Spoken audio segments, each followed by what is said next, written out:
बहुत बहुत स्वागत है अपन के हमारे चैनल न्यूज प्लस 21 में। मैं हूं अपन के संग ललिता चक्रधारी। छत्तीसगढ़ी भाका मां जानो बिहनिया के 10 बड़े खबर में तो चलो एक नजर डालते। रायपुर में आज ऑस्ट्रेलिया ले टीम इंडिया के भिड़त होही। स्टेडियम में होही लेजर शो, देश भर ले पहुंची फैंस। छत्तीसगढ़ में एग्जिट पोल में कांग्रेस के बढ़त, रमन सिंह बोली नतीजा के इंतजार करो। भूपेश हा कहीं सफल नहीं होही ऑपरेशन लोटस। जेई मेंस 2024 पर अब 4 दिसंबर तक आवेदन होही। 24 जनवरी ले 1 फरवरी तक परीक्षा।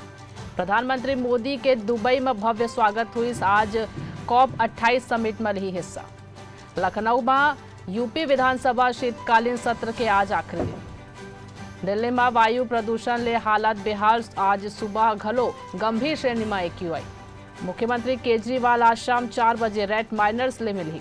जम्मू कश्मीर के पुलवामा में एनकाउंटर, सेना हा एक आतंकी ला मार गिराई। यूनिफॉर्म सिविल कोड पर दिल्ली हाईकोर्ट में आज हुई सुनवाई। सुप्रीम कोर्ट मार्च 2023 में याचिका पर सुनवाई ले इनकार कर चुके हैं। गंगोत्री नेशनल पार्क के गेट आगामी 6 माह पर हुई बंद। ऐसे नहीं जम्मू खबर पर हमारे चैनल लाइक और सब्सक्राइब करे पर जन भूलू और बने रहो न्यूज प्लस 21 में आप मन के हक के बात।